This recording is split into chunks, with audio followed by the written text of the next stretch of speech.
এবার দেখাবো একটা অভিনব উদ্যোগ। কোচবিহারের মন্দিরে মন্দিরে লোহার বাক্স রয়েছে প্রণামীর জন্য। সেই বাক্সগুলোতে মরচে ধরে যাচ্ছে, তার ফলে কয়েন বা টাকার মধ্যে জং ধরে যাচ্ছে। এবার তাই কিউআর কোড মন্দিরে মন্দিরে প্রণামীর জন্য।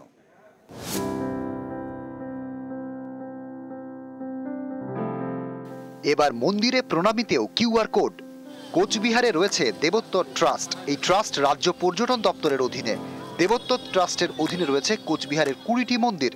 এছাড়াও বারাণসী এবং বৃন্দাবনে আরও 2টি মন্দির রয়েছে। এই দেবোত্তর ট্রাস্টের উদ্যোগে কোচবিহারের মন্দিরগুলিতে চালু করা হয়েছে কিউআর কোড। খুব খারাপ না, ভালোই করেছে এই জন্য ঠাকুরের একটা ট্রাস্টের একটা জায়গায় জমা হবে পয়সাটা। হ্যাঁ, এটা আমি খারাপ মনে করি না, ভালোই মনে করি। অনেকেই এখন নগদ টাকা রাখেন না, অনলাইনেই লেনদেন সারেন। একথা মাথায় রেখে এবার মন্দিরের প্রণামী বাক্সেও কিউআর কোড। এছাড়া মন্দিরের প্রণামী বাক্সগুলিও অনেক বছরের পুরনো। প্রণামী জমতে জমতে টাকায় অনেক সময় জংয়ের দাগ লেগে যায়। কিউআর কোড থাকলে এই সমস্যাও থাকবে না। প্রণামী সরাসরি পৌঁছবে দেবোত্তর ট্রাস্টের ব্যাংক অ্যাকাউন্টে।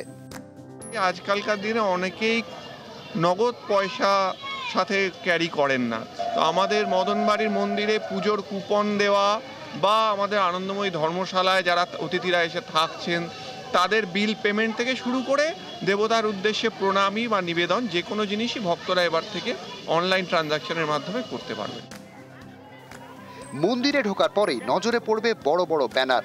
এই ব্যানারেও রয়েছে কিউআর কোড। এই কোড স্ক্যান করে শুধু প্রণামী নয়, দেবোত্তর ট্রাস্টের আনন্দময়ী ধর্মশালায় থাকা খাওয়ার পেমেন্টও করা যাবে।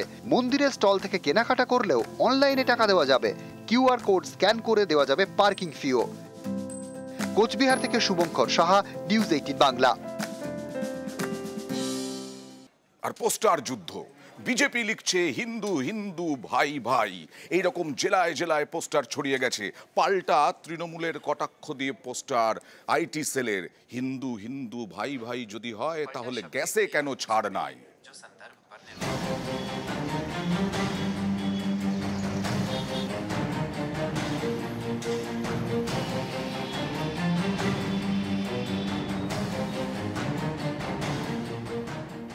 2026-এ পশ্চিমবঙ্গে বিধানসভা ভোট। তার আগে 25-এই যুদ্ধ শুরু, বিজেপি তৃণমূলের পোস্টার যুদ্ধ। হিন্দু হিন্দু ভাই ভাই, হিন্দু হিন্দু ভাই ভাই। গত শনিবার অর্থাৎ 15ই মার্চ বাঁকুড়ায় দেওয়াল লিখন শুরু করে বিজেপি। 2026-এর ভোটের জন্য প্রথম দেওয়াল লেখা, তাতে হিন্দু হিন্দু ভাই ভাই স্লোগান। হিন্দু হিন্দু ভাই ভাই, হিন্দু হিন্দু ভাই ভাই। সরাসরি হিন্দু ভোটারদের বার্তা, মেরুকরণের অস্ত্রের শান। পোস্টারের জবাবে পোস্টার। বিজেপিকে পাল্টা দিতে ময়দানে নামতে দেরি করেনি তৃণমূলের আইটি সেল। কলকাতা থেকে জেলা তারাও পাল্টা পোস্টার লাগিয়েছে, প্রতিটিতেই বিজেপিকে খোঁচা।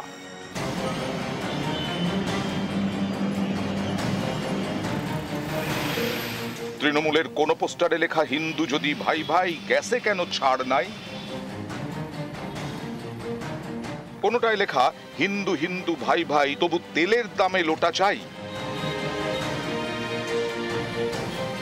তৃণমূলের পোস্টারে এও লেখা হয়েছে হিন্দু হিন্দু ভাই ভাই, কিন্তু বাঙালি পূর্ণ মন্ত্রী নাই। শ্যামবাজার থেকে বিধাননগর, মালদা থেকে বাঁকুড়া, তৃণমূলের পোস্টারে 6 লাভ।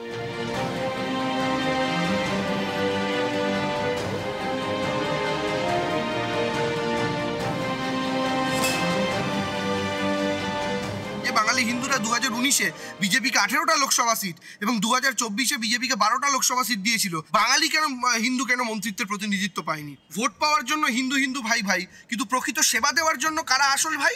নীরব ভাই, মেহুল ভাই, ললিত ভাই। এনআরসির বেলা হিন্দু হিন্দু ভাই ভাই নয়, গ্যাসের দাম তেলের দাম বাড়ানোর বেলা হিন্দু হিন্দু ভাই ভাই নয়। সেই কারণেই এই পোস্টার। তৃণমূলের এজেন্ডাই হচ্ছে বিভিন্ন জায়গায় গিয়ে প্রণাম করা, প্রণাম করে নিজেকে হিন্দু বলে প্রতিষ্ঠা করা, আর তারপরে গিয়ে ফুরপুরা শরীফে মৌলবাদের কাজে আত্মসমর্পণ।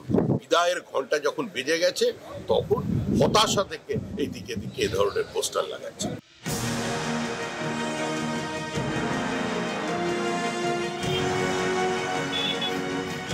নিউজ 18 বাংলা।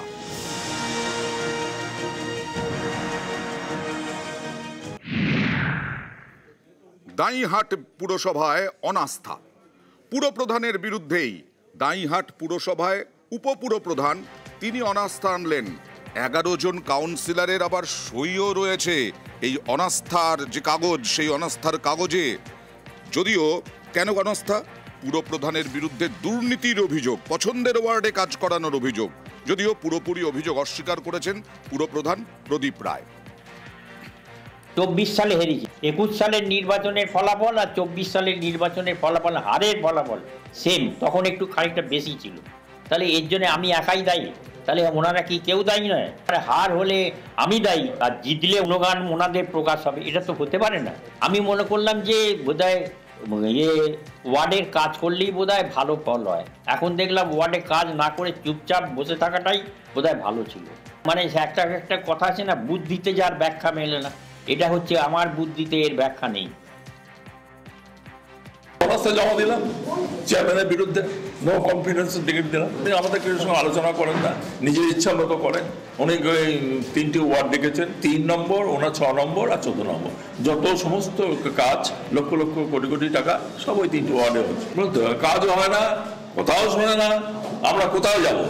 যদি এইটে হয়, যদি সরে যায়, দাঁড়ানবাসী রেহাই পেয়ে যাবে। তারা বহুদিন থেকে চাইছিল যে একে অন্তত আমরা দাঁড়াহাটের স্বার্থে করেছি, যদি না মেনে নেয় মানবে, আমরা সেজন্য রেডি হয়ে এসেছি। দুর্নীতির অভিযোগ তৃণমূলের বিরুদ্ধে বিরোধী দল বারবার করে আসছে। সেই বিরোধী দল বিজেপি হবিবপুর পঞ্চায়েত তাদের, সেখানে 25 লক্ষ টাকা দুর্নীতির অভিযোগ। সোলার যে প্রকল্প, সোলার লাইট প্রকল্প, সেই সোলার লাইট প্রকল্পেই 25 লক্ষ টাকা দুর্নীতির অভিযোগ হবিবপুর পঞ্চায়েতে। পঞ্চায়েত সমিতির টেন্ডার নিয়ে প্রশ্ন, অনলাইনের বদলে অফলাইন টেন্ডারে কাজের বরাত। 1 লক্ষের বেশি কাজে অনলাইন টেন্ডার বাধ্যতামূলক। বিজেপি ঘনিষ্ঠ ঠিকাদারকে বরাদ দেওয়ার অভিযোগ। বিডিও পঞ্চায়েত আধিকারিককে তদন্তের নির্দেশ জেলা প্রশাসনের। আমাদেরকে সম্পূর্ণভাবে একদম বঞ্চিত করা হয়েছে, আমাদেরকে কোনো রকম কিছু জানানো হয়নি। এটা বিজেপি পরিচালিত আমাদের পূর্ত কর্মাধ্যক্ষ, সভাপতি এবং বিডিও সাহেব এটার মধ্যে এই প্রক্রিয়া সম্পন্ন করেছেন। ইহা আমাদের কাছে সম্পূর্ণ অবৈধ এবং অবৈধভাবে এই টেন্ডার প্রক্রিয়া করা হয়েছে। টেন্ডার যাতে ক্যান্সেল করা হয় তার জন্য আমরা বিডিও সাহেবের কাছে আমরা লিখিত একটা কমপ্লেন দিয়েছিলাম সম্পূর্ণ মেম্বাররা মিলে, এবং আমরা বিডিও সাহেবের কাছ থেকে কোনো সদুত্তর পাইনি। এইটা তৃণমূল দল ভুলে যাচ্ছে যে এই টেন্ডারটা সভাপতি করে না, বিডিও করে, এবং ভিডিওটা রাজ্য সরকারের অধীনে। স্বাভাবিকভাবেই এইসব ভুয়ো অ্যালিগেশন তুলে পঞ্চায়েত সমিতিকে বিকল করার যে প্রচেষ্টা তৃণমূল চালাচ্ছে, সেটা মানুষ কোনোদিনই মেনে নেবে না, আর এতে আমরাও হতে দিব না। টেন্ডার সবটি অনলাইনে হয়, অফলাইনে এখন টেন্ডার উঠিয়ে দিচ্ছে। আর যদি এটা না করে থাকেন, এটা দুর্নীতিকে প্রশ্রয় দিচ্ছে। সুতরাং তার বিরুদ্ধে জেলা সমর্থন অধিকার আছে, তিনি অ্যাকশন নিতে পারেন। বিজেপির সবাই থাকুক, আইনটা তো আর বিজেপির হতে পারে না। আইনটা দেশের আইন যেটা আছে সেটা মানতে হবে। অফলাইন আর অনলাইনে 1 লক্ষ টাকার উপর যদি কোনো কিছু হয়, তাহলে তাকে অনলাইনে টেন্ডার করতে হবে।